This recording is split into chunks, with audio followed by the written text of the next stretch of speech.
History could be made next week on Capitol Hill as the U.S. Senate is expected to vote on Supreme Court nominee Judge Ketanji Brown Jackson.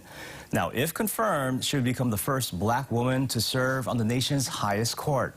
Joining us this morning with a preview is Hawaii Senator Mazie Hirono. Good morning, Senator. How are you doing this morning? Good morning. Good morning. Plugging away.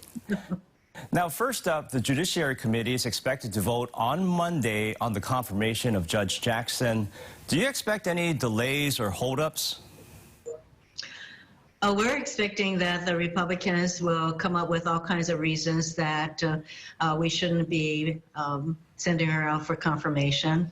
And so they're ignoring the fact that she is so highly qualified. She showed us judicial temperament in the face of unfounded attacks that went on for hours from some of my Republican colleagues. So they're going to put up a fight. And so I expect that the markup, as we call it, will take a number of hours on Monday.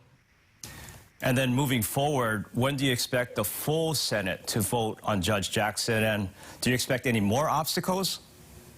Yes, there will be more obstacles. And one thing that, as we went through some 24 hours of hearings on her, that she showed not only a judicial temperament and fairness and objectivity, but perseverance. One of the stories that she shared with us really hit home for me. And she said that when she was attending Harvard, she wondered whether she fit in or whether she could make it. And a person who passed her, another black woman who she didn't know, leaned over and said she wasn't Judge Jackson then, said to her, persevere.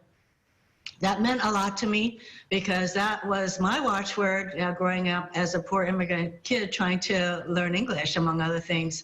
And so perseverance is what she personifies in addition to all of her other qualities. And then I also want to mention how important it is to have her kind of diversity added to the Supreme Court.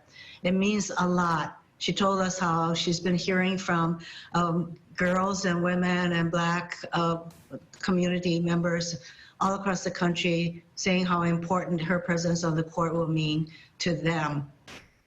We can certainly understand what diversity means in Hawaii. In my view, the most diverse state in the country. Yeah, no doubt about that. Now, making sure no child goes hungry is something that you've been working on. What can you tell us about the Support Kids Not Red Tape Act? So this is to continue the waiver that enabled Hawaii kids to be given food during the pandemic. Remember when they weren't going to school and we had to figure out a way for them to get food in as flexible a way as possible. And we did that by waiving some of the requirements for how meals would be provided to our kids. So that waiver is going to expire. And so this is a bill that would extend that till 2023. No child should be going hungry in our schools because of red tape or any other reason. And Ross, this is yet another thing that I experienced, as I know what it means to not have enough money for my lunches.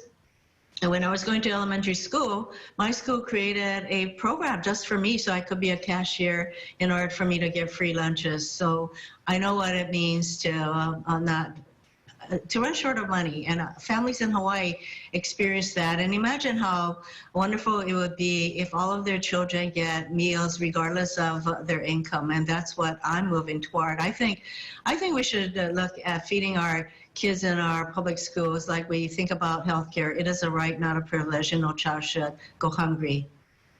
Yep, I agree with you. No child should go hungry. And thank you, Senator, for your time and for sharing your experiences growing up as well. Aloha. Everybody in Hawaii, take care. Be kind.